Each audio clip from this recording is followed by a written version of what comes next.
오늘부터 이렇게 빌립보서 말씀을 같이 나누기 원합니다.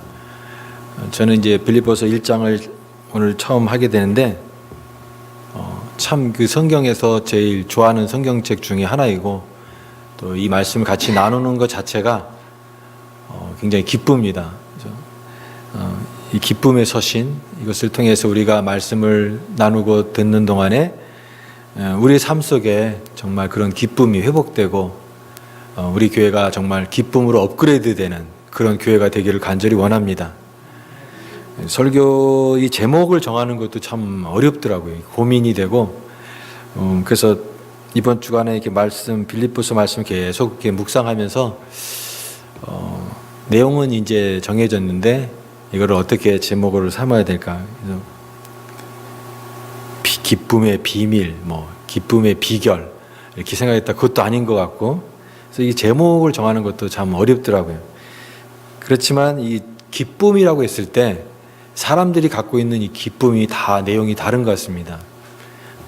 어떤 사람이 갖고 있는 기쁨의 그 내용과 또 어떤 사람이 생각하는 기쁨의 내용이 다른데, 우리의 어떤 그 기쁨이 아니라 성경에서 말하고 있는 이 빌립보서가 말하고 있는 그 기쁨이 무엇인가를 우리가 먼저 귀 기울이고 그 기쁨에 대해서 우리가 생각하고 내 안에 그런 기쁨을 이 말씀을 통하여 얻기를 원하는 것입니다. 그래서 오늘 설교 제목이 어떤 기쁨을 구하십니까? 어떤 기쁨을 구하십니까? 그러니까 결국은 우리의 기준으로 생각하는 어떤 기쁨이 아니라 빌립보서 안에 있는 그 기쁨, 이 복음을 통해서 우리에게 전달되는 이 기쁨이 무엇인가를 우리가 깨닫고 우리 자신을 살펴보길 원하는 것입니다. 작년에 한국 사회에 그 유행한 그 키워드가 있습니다. 그 중에 하나가 이제 소확행이라는 그런 단어인데요. 그 들어보셨을 겁니다. 그 이제 앞 글자만 따가지고 이렇게 그 단어를 이제 조합해서 만들죠. 소확행, 작지만 확실한 행복, 그죠? 소확행. 무라카미 하루키라는 그 일본 작가가 이제 그런 이제 내용들을 해서 한국 사회에 굉장히 많이 이제 퍼졌는데, 이제 한국 사회도 1인 가구가 많이 늘잖아요. 이제 혼자 사는 사람들이 굉장히 많이 늘고, 또 물질적으로 굉장히 어려운 그런 상황 속에서 꼭 물질을 통해서만 그 행복을 추구하는 것이 아니라 일상의 작은 그런 삶 속에 아주 소소한 것들 속에서 이제 행복을 찾기를 원하는 그런 어떤 그런 변화가 있다라는 거죠. 예를 들면 갓 구워낸 그 빵의 그 향기, 그 냄새를 맡을 때 그것도 일상에 주는 그 행복이죠. 그리고 굉장히 몸이 추울 때 따뜻한 차 한 잔과 커피 한 잔을 마실 때도 이게 참 삶이 그 아름답구나, 참 감사하구나, 행복하구나, 이런 우리가 생각할 때 굉장히 사소하고 작지만 그러나 그 작은 어떤 단순하고 평범한 삶 속에 행복이 있구나, 이걸 하는 거죠. 예를 들면은 이렇게 날씨가 추울 때 따뜻한 그 햇살을 받을 때 그게 또 행복하잖아요. 아직도 3월달인데 여기는 아직도 추워요. 그죠? 이 겨울이 너무 깁니다. 근데 아무튼 이렇게 추울 때 따뜻한 햇빛이 오후 햇살이 쫙 쬐을 때 그 햇빛을 탁 받을 때 얼마나 그게 또 햇빛이 감사합니까? 고맙고. LA에서는 못 느꼈어요. 그냥 늘 그랬으니까. 그냥 그랬는데 여기에 햇빛이 착 쬐는 날이면 막 이렇게 바깥에 나가고도 싶고 햇빛도 쬐고 싶고 그런 제 자신을 발견하면서 이게 환경이 사람을 또 이렇게 변화시키는구나, 이런 생각이 듭니다. 그런 사소한 굉장히 지극한 작은 거지만 그런 데서 행복을 느끼고 기쁨을 느낄 수 있다. 소확행. 그래서 작은 행복인데 우리가 영적인 삶도 저는 크게 다르지 않다라고 생각이 됩니다. 삶을 행복하게 하는 것들은 그렇게 거창한 게 아니라는 거예요. 거창하고 이렇게 크게 되는 것이 아니라 어쩌면은 우리에게 늘 있어 왔고 우리에게 익숙하고 우리 주변에 늘 있었던 것인데 내가 그걸 다시 한번 발견하게 됐을 때 얻는 그 기쁨인 것이죠. 그래서 전에는 똑같은 그런 어떤 환경이고 똑같은 사람이고 똑같은 그런 어떤 물질이었지만 내가 어떤 내 인생의 어떤 바라보는 관점과 시야가 바뀌니까 그 사소한 것들이 너무너무나 소중하게 느껴지고 그게 정말 나에게 주는 어떤 그 큰 그 기쁨이 나에게 준다라는 그런 것입니다. 우리가 고난을 당하게 되고 많은 어려움을 당하게 되면 사람이 단순해집니다. 그러면서 내 모든 그런 생각들이 몇 가지로 이렇게 집약이 되고 초점이 맞춰지는데 결국 이런 생각이 드는 거죠. 아, 삶을 행복하게 하는 것은 가장 단순한 거구나. 그 단순한 재료만으로도 우리가 그 안에서 얼마든지 행복할 수 있고 그것이 내게 너무나 소중하게 느껴졌을 때 거기서 정말 인생의 어떤 깊은 그런 진리와 그런 기쁨을 거기서 발견할 수 있다는 것이죠. 그래서 오늘 이 빌립보서를 우리가 그냥 주마간산식으로 쭉 읽게 되면은 이 빌립보서 내용이 우리 안에 이렇게 들어오기가 어렵습니다. 우리가 이 말씀 한 구절 한 구절을 깊이 읽으면서 여기 안에 우리가 행간을 읽는다 그러죠. 행간을 읽는다. 이 말씀 사이사이에 있는 사람의 얼굴도 보이고 또 빌립보서가 갖고 있는 어떤 그런 정황들도 보이고 그래서 이 내용이 그 나의 삶에 이렇게 턱 부딪혀야 돼요. 이렇게 와서 그 말씀이 그냥 남의 이야기 어떤 그런 예전의 이야기가 아니라 오늘 살아가는 우리 그리스도인에게도 그대로 전해지는 하나님의 생명력 있는 말씀이 되기를 원합니다. 그래서 이 빌립보서에는요, 그 빌립보서를 우리가 별명으로 기쁨의 서신, 그 다음에 뭐 희락의 복음, 어떤 분은 환희의 복음이다. 정말 이 환희의 그 은혜로 가득 찬 그게 바로 이 빌립보서라고 하는데 빌립보서에 보면은 이 기쁨이라는 단어가 17번이 나옵니다. 17번. 기뻐하라, 기뻐하라.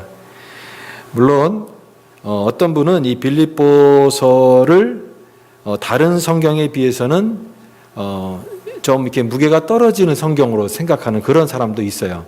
예를 들면 로마서 같은 경우는 신학적인 주제도 굉장히 깊고 그 무게가 있는 그런 말씀들로 가득 차 있잖아요. 그거에 비해서 이 빌립보서는 어떻게 보면은 굉장히 개인적인 그 빌립보 교회를 향한 이 바울의 그 마음, 그들을 사랑하고 보고 싶고 그들을 그리워하면서 복음 안에서 위로하는 그런 아주 사소한 개인적인 그런 편지 내용이거든요. 그 내용이 이렇게 뭐 무게가 있거나 그렇지 않고 굉장히 친근한, 굉장히 개인적인 그런 것이 바로 이 빌립보서입니다. 그러나 저는 이 빌립보서의 이 말씀들 안에서도 우리는 복음의 귀한 진수가 담겨 있다. 그래서 이 말씀을 통해서 우리는 로마서와 같은 그런 말씀도 귀하지만 이 빌립보서 같은 말씀도 우리에게는 참 귀한 하나님의 은혜의 말씀이다라는 것입니다. 우리가 이 빌립보서 1장을 우리가 오늘 읽었는데 어떤 그런 단어, 어떤 지엽적인 어떤 그런 내용에 우리가 집중하기보다는 이 전체적인 이 빌립보서가 자아내는 이 큰 내용은 뭐냐면 기쁨입니다. 기쁨. 지금 이 빌립보서를 쓰고 있는 이 바울의 마음속에 뭐가 있습니까? 기쁨이 있다는 기쁨이. 그 기쁨이 흘러넘치는 거예요. 여러분 신앙생활 하면서 이런 기쁨에 대해서 많이 들어봤을 것입니다. 그래서 기쁨이 뭐 이렇게 신선한 그런 단어거나 그러지 않고 어떻게 보면 굉장히 식상할 수도 있습니다. 그러나 우리가 이 기쁨이라고 하는 것은 참 중요한 그런 내용이죠. 신앙생활을 할 때 우리 안에 있는 그리스도 안에 있는 이 기쁨. 근데 신앙생활을 하면서도 이 기쁨이 이렇게 그 안에 가득 차오르는 사람이 있는가 하면 이 기쁨이 거의 메마른 사람도 있어요. 은혜가 메마르다, 기쁨이 메마르다 이런 표현이 있죠. 기뻐야 되는 건 알고 있는데 은혜가 있어야 된다고 알고 있는데 내 안에 사실은 은혜가 없는 거예요. 기뻐하라고 했는데 기쁘진 않은 거예요. 있긴 있는데 겨우겨우 그저 몇 번 끄집어내야 겨우 나올 만한 어떤 그 기쁨을 가지고 있다고 한다면 그 기쁨이 어떻게 충만한 그 기쁨이라고 얘기할 수 있겠습니까?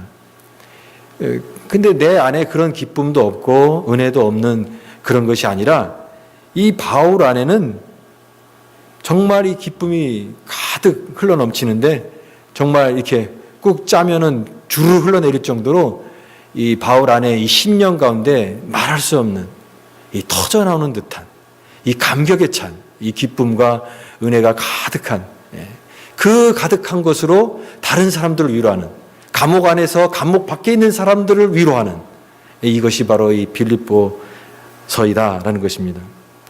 우리가 두 가지 감출 수 없는 게 두 가지가 있다라는 말합니다. 뭡니까? 사랑과 기침은 감추기 힘들다. 그런 말이 있죠. 누군가를 굉장히 사랑하게 됐어요. 그게 어떤 형태로든 이렇게 표현되잖아요. 기침도 마찬가지고 감추기 힘들죠. 그래서 저는 한 가지 덧붙이면은 그건 기쁨이다. 기쁨도 정말 기뻐하는 사람이 있으면요 알 수가 있습니다. 그 사람이 기뻐하는 것을 알 수가 있어요. 그러니까 너무너무 기뻐하는 사람들 보면 우리가 그런 말 하잖아요. 입이 귀에 걸렸다. 이런 말 들어봤어요? 너무 좋으니까. 근데 얼굴에서 그 표정과 그 어떤 행동 속에서 그 기쁨이 이렇게 나오는 것이죠.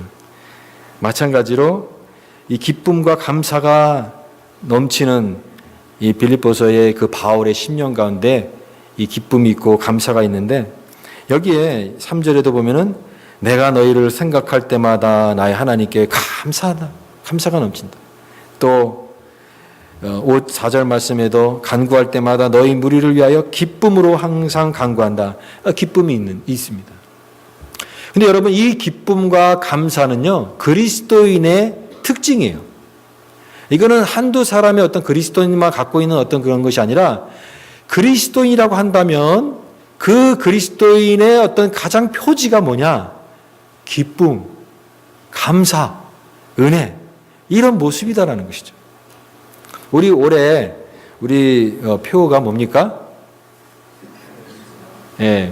사랑의 수고인데 그 밑에 타이틀이 뭐죠? 믿는 자의 본이 되는 교회라고 했습니다.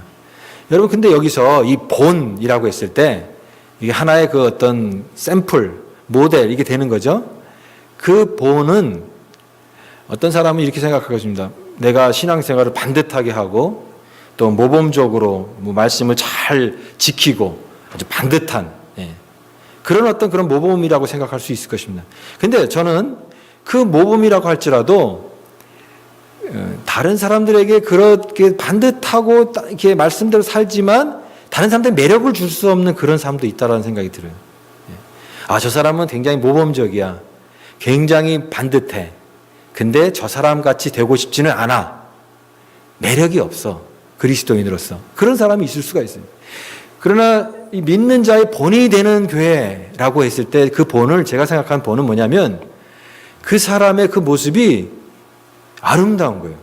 향기가 나고 정말 그 수고를 다 하는데 그 사람의 얼굴은 이렇게 찡그리는 얼굴로 이렇게 수고를 하는 그런 얼굴이 아니라 수고하고 헌신하고 다 하는데 마음에는 이렇게 기쁨이 있는 얼굴은 웃고 있는 근데 그것이 그 주변에 있는 사람들에게 선한 영향력을 끼치는 그래서 어떤 생각이 드냐면 저 사람 닮고 싶다. 저런 사람의 모습을 나도 닮고 싶다. 나도 그렇게 되고 싶다라고 하는 그런 의미에서의 믿는 자의 본이 되는 교회입니다. 저와 여러분이 그런 사람이 되기를 원합니다. 매력이 있어야 돼요. 매력이. 근데 그 매력이 어디서 나오느냐? 그게 바로 기쁨이다라는 거예요. 기쁨. 감사. 그 삶 속에 기쁨이 있고 감사가 있고 그것이 흘러나오는 그런 삶은 항상 매력을 주고 그런 영향력을 주는 것이죠. 그러므로 여기에 이와 같은 이 바울 안에 이 표정이 있습니다. 그 표정은 그 기쁨의 표정인 것입니다. 제가 이 교회를 이렇게 다녀보면서 느낀 게 뭐냐면 교회에 표정이 있습니다. 교회마다 표정이 있어요. 어떤 교회 가면은 교회가 이제 전체적으로 이렇게 환하게 웃고 있는 그런 교회가 있어요. 또 어떤 교회는 이렇게 가보면은 얼굴이 이렇게 어두운 그런 교회 전반적인 그런 표정이 있습니다. 제가 어느 글에서 읽었는데 어떤 그 변호사가 세인트루이스에 거기 방문해서 이렇게 일을 보다가 이제 그 신자니까 크리스찬이니까 이제 교회에 이제 가려고 하는데 교회가 어느 교회가 있는지 잘 모르잖아요. 그래서 거기 지나가는 그 하이웨이 패트롤 그 교통 순경한테 교회 좀 소개시켜 달라고 이렇게 얘기했던 거예요. 어떤 교회를 가려고 교회에서 예배 드리려고 하는데 어떤 교회를 좀 소개시켜 주겠습니다. 그랬더니 그러면 어디 가서 어떤 교회를 가라고 그러는 거예요. 거기서 예배를 잘 드렸어요. 그리고 와서 오는 길에 또 그분을 또 만났어요. 그 경찰을 만나가지고 순경을 만나가지고 예배를 잘 드렸는데 왜 그 교회를 소개시켜 줬습니까? 그랬더니 그분이 그러는 거예요. 사실은 자기도 그 교회에 가본 적이 없고 여기 지역에 있는 교회는 잘 모른다라는 거예요. 근데 한 가지 그 지역을 다니면서 보니까 그 교회에서 나오는 성도들 얼굴이 제일 밝더라. 제일 웃고 있더라. 환하더라. 그래서 그 교회를 소개시켜줬다라는 것입니다. 여러분, 마찬가지죠. 하나님은 중심을 보지만 사람은 외모를 보잖아요. 예. 사람이 볼 때의 그 표정, 그 얼굴 표정, 참 행복한가, 웃고 있는가, 기쁨가, 은혜가 있는가, 이게 얼굴 표정에 다 드러나는 거거든요. 저는 우리 교회가 그런 교회가 되기를 원합니다. 야, 그 교회 사람 진짜 밝더라. 참 기뻐 보이더라. 얼굴이 이렇게 환해 보이더라. 여러분, 우리가 예배 드리고 나갈 때 세상 사람들에게 그와 같은 선한 그런 이미지를 줄 수 있는 교회와 성도가 되어야 될 줄 믿습니다. 이 바울이 지금 이렇게 기뻐하고 있는데요. 바울도 전에는 그런 사람이 아니었습니다. 빌립보서를 쭉 생각해 보면서 바울이 어떤 그런 환경이라든가 사람이라든가 또 그 다음에 그가 갖고 있는 어떤 물질이라든가 재산이라든가 이런 것들이 크게 변해서 이런 전과 다른 변화가 일어나는 게 아니라는 거예요. 바울도 그 전에 예수 그리스도를 만나기 전까지는 어땠습니까? 사람들을 대할 때 그 안에 있는 이런 사랑이 아니라 어떤 마음이 있었어요? 예수 믿는 사람들을 잡아 죽이려고 하는 그 분노, 또 그런 사람들을 향한 그런 미움, 이런 것들이 가득한 사람이, 대표적인 사람이 그 바울이었습니다. 그런데 그 바울이 지금, 야, 내가 기쁘다. 너희들 얼굴 생각할 때마다 막 웃음이 나오고 막 감사가 터져 나온다. 이런 바울이 이 같은 동일이 맞는가 싶을 정도로 너무나 이런 극적으로 변화된 그런 모습을 볼 수 있는데 왜 그렇게 변했을까? 왜 이런 바울이 됐을까? 그것은 바로 똑같은 그런 환경이고 똑같은 그런 사람이고 똑같은 그런 것이지만 그가 보는 인생의 관점이 바뀌니까 이 사람이 아름답게 보이는 거예요. 이 세상이 아름답게 보이는 거예요. 이 삶이 그냥 이 고단하고 짜증나는 그 세상이 아니라 야, 이게 삶이 이렇게 아름다웠던가 이런 변화된 관점으로 바뀌는데 심지어는 그가 로마의 감옥에 갇혀 있는 상황에서도 그 감사할 수 없는 기뻐할 수 없는 상황에서도 그는 굉장히 기뻐하는, 감사하는, 그리고 성도들 그리워하고 사람들을 그렇게 사랑하는 이 바울이 있는데 그것은 바로 그가 변화된 이 복음의 삶, 믿음의 삶이 그를 그렇게 바뀌게 했다. 우리도 마찬가지죠. 어떤 사람이 어떤 큰 고난을 당하게 되고 큰 깨어진 그런 고난 속에서 정말 그 삶이 깨어졌을 때 그때 그런 인생의 변화를 겪게 되면서 진정한 그런 기쁨을 발견할 때가 있어요.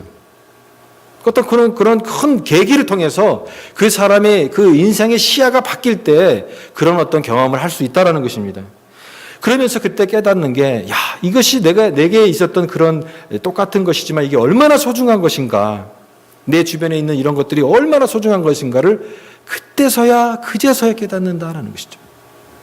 제가 좋아하는 그 찬양 중에 이런 찬양이 있습니다.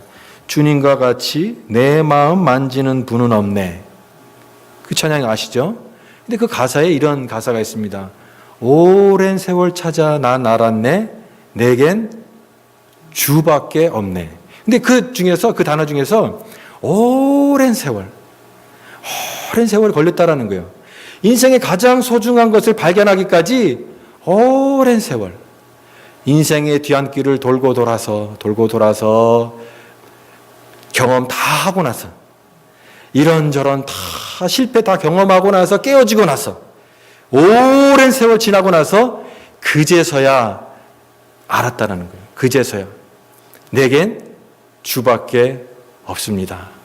그 소중한 것을 그제서야 깨닫는 그 마음, 그때 만난 게 뭡니까? 그게 복음이다라는 거예요. 그때 만난 이 예수 그리스도의 그 만남, 그리스도의 인격을 통해서 변화된 심령이 되니까 이 세상이 모든 것이 다 달라 보이는 그런 변화가 여기 바울이 얘기하고 있는 기쁨, 빌립보서가 전하는 이 기쁨입니다. 결국은 이 복음입니다. 복음. 근데 여기 우리 기쁨을 또 얘기하고 있습니다.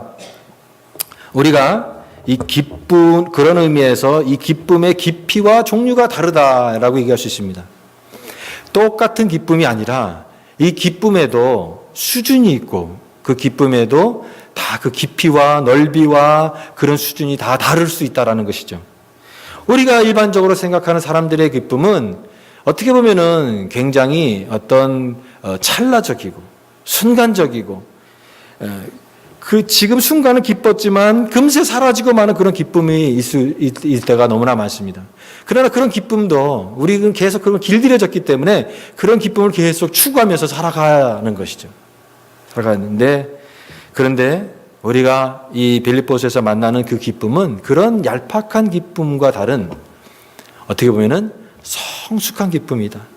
성숙한 기쁨, 또 고상한 기쁨이다. 고상한 기쁨, 성숙하고 고상한 기쁨인데 이것은 정말 어떤 그런 순수하고 그 다음에 화려하지 않지만 순수하고 가장 그 인생의 본질적인 것에 집중하는 그런 데서 오는 그 기쁨이다라고 얘기할 수 있습니다. 작지만 확실한 행복, 소확행. 오늘 말씀을 준비하면서 제가 생각났던 그 찬양이 또 하나 있습니다. 그게 뭐냐면 제가 주일학교 때 불렀으니까 이 찬양이 굉장히 오래된 찬양 같아요. 근데 조사해 보니까 이게 작사, 작곡가도 누군지 모르겠고 그런 찬양인데 그 찬양 가사가 이런 겁니다. 너는 왜 항상 웃니? 슬퍼도 눈물 나도. 그거 아세요? 너는 왜 항상 웃니? 슬퍼도 눈물 나도. 저만 아는 것 같네요. 네, 전혀 감각이 없으시네. 네, 그럴 줄 알았습니다. 근데 아무튼 가사가 이래요. 남들은 모를 거야. 왠지 좋아. 항상 좋아. 무엇이 그리 좋으니? 나도 알게 해다오. 그 다음에 이 마지막이 그런 거예요. 너와 나 만나려고 주 예수님 오셨단다. 이게 되게 단순하죠? 너 왜 항상 웃냐? 너 슬픈데도 왜 웃니? 2절 가사도 그런 거예요. 너는 뭘 감사하니? 아무것도 없는데도. 그 다음에 3절에는 너는 왜 기뻐하니? 마음이 괴로워도. 남들은 모를 거야. 왠지 좋아. 항상 좋아. 그러면서 너와 나 데려가려 주 예수님 오셨단다. 이 가사예요. 참 단순하죠. 근데 이 기쁨의 코드는요, 굉장히 단순하지만, 이것이야말로 기쁨이구나. 이게 뭡니까? 복음. 예수 그리스도 안에서 발견한 이 복음의 기쁨이에요. 이 순수한 기쁨 안에 우리가 정말 기뻐할 수 있다면 항상 웃는 거죠. 슬퍼도 눈물 나도. 너는 왜 기뻐하니? 마음이 괴로운데 남들은 모를 거야. 남들이 알지 못하는, 세상이 알지 못하는 그 기쁨을 갖고 있는 사람은 이렇게 기뻐할 수 있다는 거예요.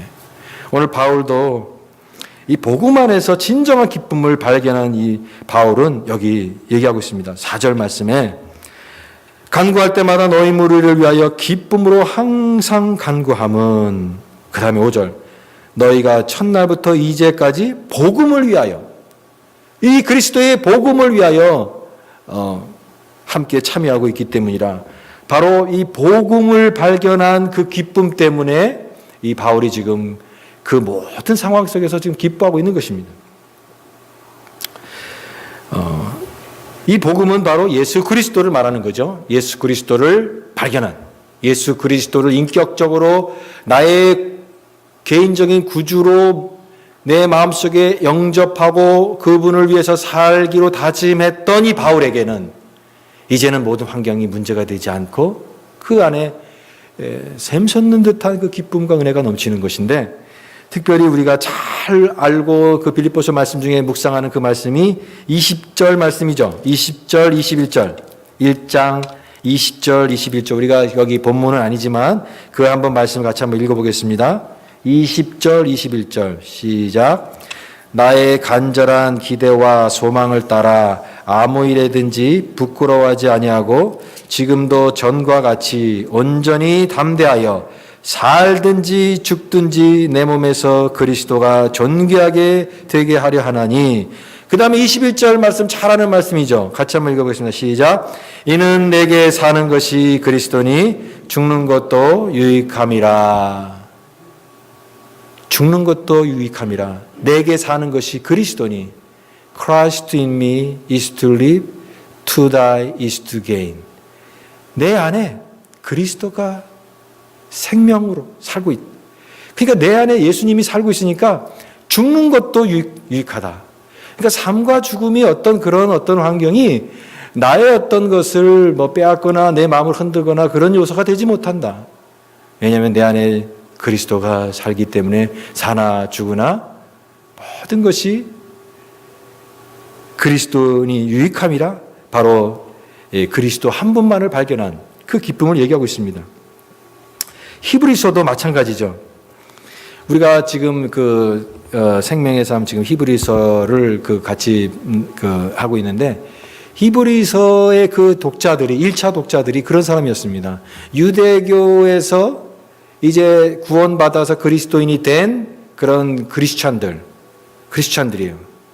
근데 그 1차 그 독자들이 이제는 그 지도자들이 다 떠나고 교회 공동체가 약화되고 또 그 다음에 로마가 계속해서 박해를 하는데, 로마가 유대교에 대해서는 그래도 어느 정도 관대했는데 이 초대 기독교 공동체에 대해서는 굉장히 박해를 많이 하니까 너무나 예수 믿는 것 때문에 고난이 자꾸 외부로부터 고난이 닥치게 되니까 삶의 그런 기반이 자꾸 흔들리니까 너무 안정감이 없으니까 자꾸만 유대교로 돌아가려고 하는 사람들이 있었던 거예요. 교회 공동체 안에서. 다시 옛날로 돌아가면 유대교 사람들도 자꾸만 회유를 권하죠. 기독교 믿지 말고 유대교에 이게 정통 이 신앙을 가져야지 되지. 너희 그렇게 되면 안 된다. 그런 자꾸만 권유를 받으니까 사람들이 유대교로 자꾸 돌아가려고 하는 거예요.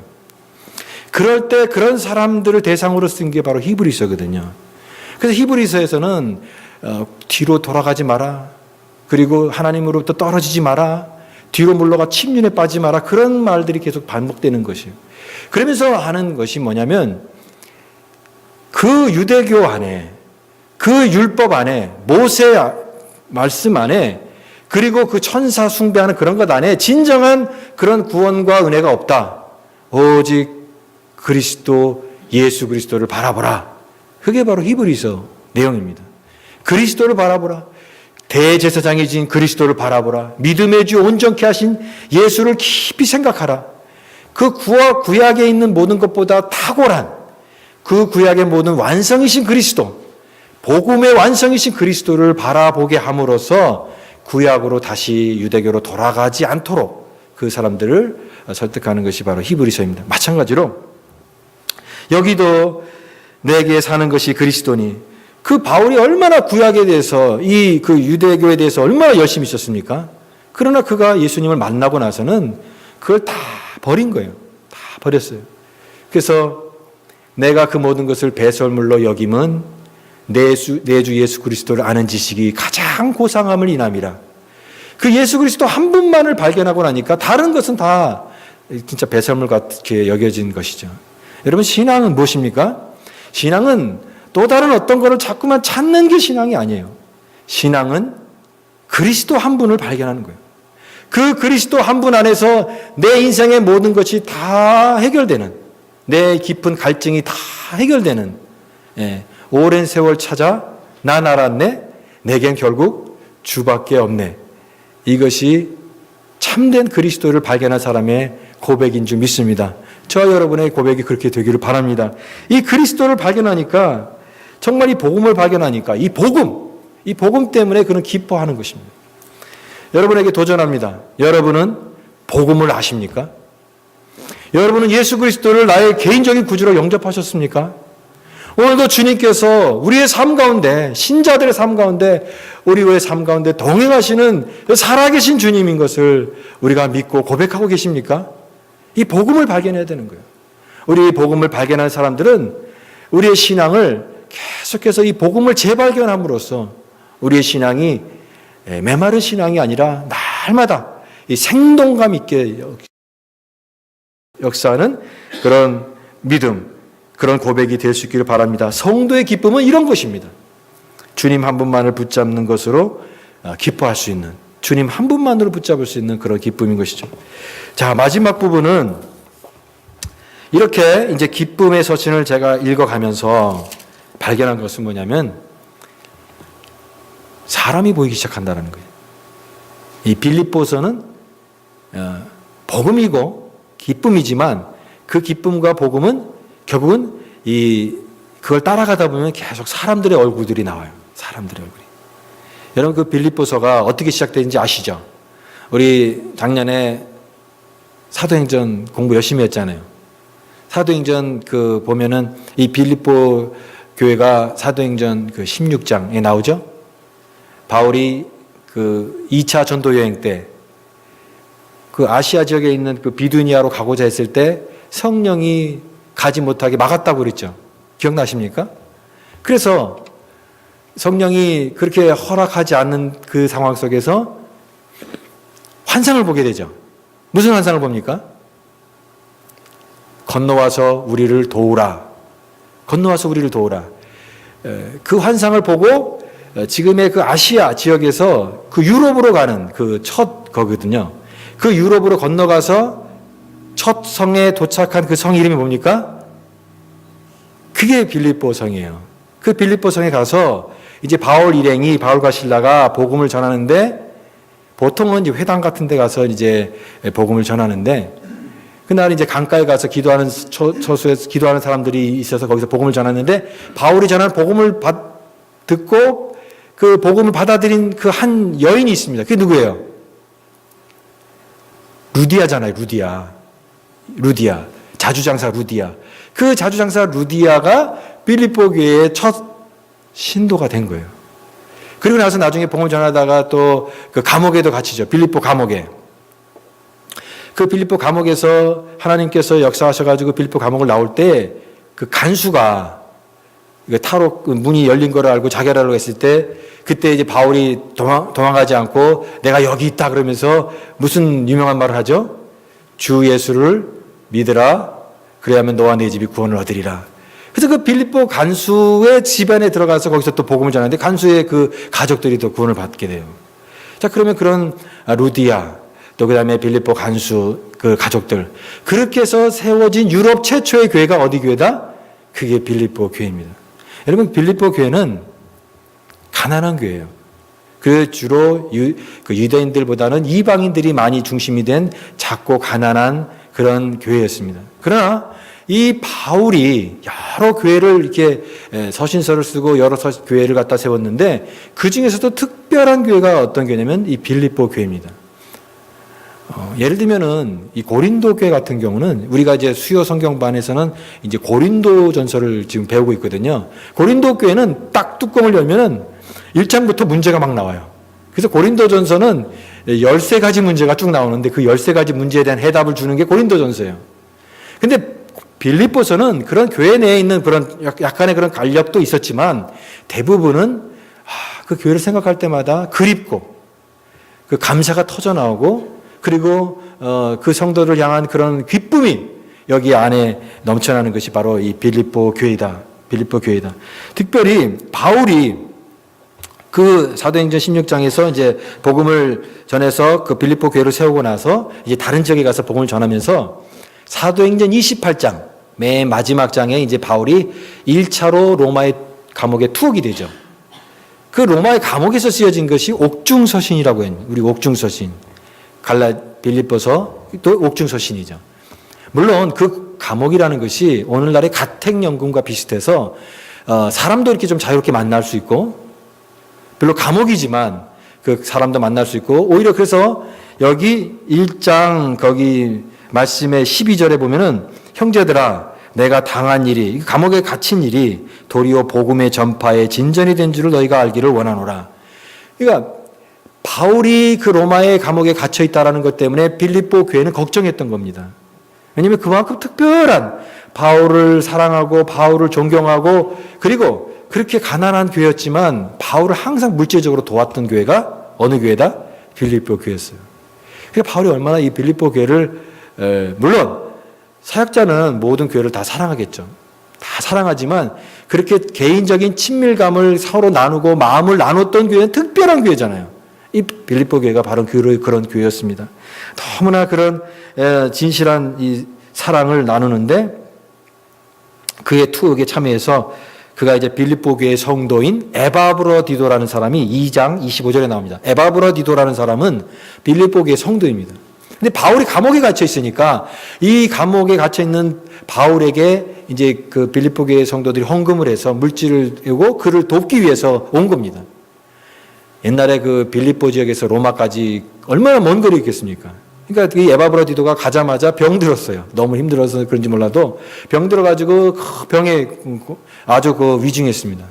근데 하나님의 은혜 가운데 이 에바브로디도가 이제 회복이 됐고, 그래서 바울은 그 소식을 궁금해하는 이 빌립보 교회에 이 에바브로디도가 소식이 없는 것이 이게 직무 태만을 한 게 아니라 저가 자기 목숨을 다하여서 나를 섬겼다라고 하는 그런 내용을 써서 자기의 어떤 그런 상황에서 이렇게 도움을 줬던 이 빌립보 교회 성도들이 너무나 그립고 사랑하고 그 감사가 넘쳐서 그 편지를 써서 에바브로디도 편에 쓴 편지가 바로 이 빌립보서인 것입니다. 그런 내용을 알게 되면 이 빌립보서 안에 있는 이 기쁨, 이 은혜들 이런 것들이 얼마나 귀하게 느껴지는가 알 수가 있습니다. 아까 말씀드렸던 것처럼 그렇게 걱정할 때에 바울은 너무 걱정하지 마라. 오히려 내가 지금 감옥에 있지만 이 감옥이라고 하는 상황 속에서 하나님이 허락하신 상황 속에서 오히려 복음을 계속 전하고 있다. 그래서 거기에 있는 사람들한테 복음을 전하고 또 이런 에바브로디도가 올 때에도 같이 만나고 그렇게 위로를 전하고 있는 것입니다. 죽음을 초월해서 사실은 그런 환경이 문제가 되지 않는 것이죠. 몸은 떨어져 있지만 멀리 떨어져 있지만 바울은 그러므로 이 빌립보 교회를 위해서 내가 기도하노라. 그 기도로 서로 교통하면서 그 성도들 향한 그런 사랑을 계속 확인하는 이 바로 그것이 빌립보입니다. 여러분, 이 바울이 지금 감옥에 갇혀 있는데 우리도 한번 이렇게 생각해 봅시다. 조금 과장해서 얘기하면 어떤 사람이 이렇게 얘기합니다. 우리도 이 세상에서 살아가는 그것이 감옥 생활이다라는 거예요. 근데 감옥에서 생활하는 사람이 두 종류의 사람이 있다는 겁니다. 하나의 종류는 내가 지금 감옥에 갇혀 있다는 것 때문에 괴로워하고 늘 절망하고 늘 마음속에 괴로움이 있고 늘 그런 그 마음속에 그런 분노가 있고 이런 사람으로 살아가는 그 죄수가 있고 또 다른 하나의 죄수는 뭐냐면 감옥에 창살이 있잖아요. 그 창살을 보면서 아침에 태양이 환하게 떠오르는 그 태양을 보고 그 창살을 붙잡고 그 떠오르는 태양의 그걸 보면서 감탄하면서 너무 감격하면서 자기가 지금 감옥에 있는 것 자체도 잊어버릴 정도로 그 바깥에 있는 그 자연의 신비와 그 은혜를 감격해하는 그런 사람이 있다는 것이죠. 마찬가지로 어떤 환경 때문에 우리는 불행하기도 하고 환경 때문에 이렇게 좌절하기도 하고 기쁨을 빼앗는 것도 있지만 오늘 이 복음을 깨닫는 이 바울은 비록 감옥에 있지만 그 감옥이 그의 기쁨을 빼앗는 그런 것이 아니라 그 감옥 안에서도 그 안에 있는 복음의 감격과 은혜를 누렸기 때문에 그는 기뻐할 수 있었고 또 빌립보 성도를 향해서도 너희들 기뻐하라 이렇게 얘기하고 있는 것입니다. 이 바울이 이렇게 기쁨을 주고 있으니까 빌립보 성도들은 이 이야기를 듣고 얼마나 또 감격해서 바울을 위해서 또 기도하겠습니까? 그러니까 서로 위로를 주니까 이게 업 돼가지고 기쁨이 정말 충만해지는 거죠. 궁극적으로 바울은 이렇게 고백합니다. 4장 1절을 보십시오. 4장 1절을 보면은 그러므로 나의 사랑하고 사모하는 형제들 나의 기쁨이요. 여기 바울의 기쁨이 궁극적으로 나타났습니다. 그게 뭡니까? 빌립보 교회 성도 한 사람 한 사람이 바울의 기쁨이었던 것입니다. 다른 데 있는 것이 아니라 그 복음인데 그 복음을 같이 함께 동역하고 함께 나누는 사람. 그래서 바울은 항상 이런 에바브로디도 같은 사람에게도 나의 동역자, 나와 함께하는 사람, 복음을 위해서 나와 같이 수고하는 사람. 근데 그 사람들 때문에 바울은 지금 너무나 기쁘다라는 것입니다. 여러분, 그리스도인의 기쁨은 그런 것입니다. 그리스도인의 기쁨은 새로운 인간관계를 형성하는 거예요. 그냥 어떤 그런 것이 아니라 이게 그 복음 안에서 새로 발견된 어떤 그 관계성 안에서 당신이 나의 기쁨입니다. 이렇게 고백하는 것입니다. 당신 때문에 내가 기쁩니다. 여러분, 우리 교회가 그런 교회가 되길 원합니다. 우리 교회가 정말 함께 이렇게 기뻐할 수 있는, 당신 때문에 기쁩니다. 당신 때문에 기쁩니다. 이렇게 기쁨을 동역자 되고 그 기쁨을 함께 나눌 수 있는, 그것이 이 빌립보서가 전해주는 귀한 기쁨이고 은혜인 줄 믿습니다. 오늘 이 세상 속에서 살아가면서 이런 기쁨을 누리고 싶지 않습니까? 우리가 함께 기도의 동역자가 되고 또 우리가 서로 함께 복음을 위해서 함께 애를 쓰는 그런 것으로 우리는 항상 기뻐하면서 살 수 있기를 바랍니다. 그래서 우리가 이제 이번에 연합 목장도 하게 되고 또 일일 수련회도 하게 되는데 그런 기회를 통해서 우리가 지금도 친밀하지만 더 깊이 서로를 알아갈 수 있기를 바랍니다. 여러분, 교회 성도들 제가 다 조사해 보진 않았지만 서로 이름을 모르는 사람도 있어요. 그러니까 자기 아는 그룹만이 이렇게 많이 없는 그런 성도인데 서로를 깊이 몰라요. 우리는 서로를 깊이 알아야 되고 서로를 위해서 기도해주는 동역자가 되어야 되는 것입니다. 기도하고 같이 서로 관심 갖는. 그래서 사랑이 있지만 그 사랑을 더 풍성하게 하라. 은혜가 있지만 그 은혜를 더 풍성하게 하는 것. 기쁨이 있지만 그 기쁨을 더 풍성하게 하라.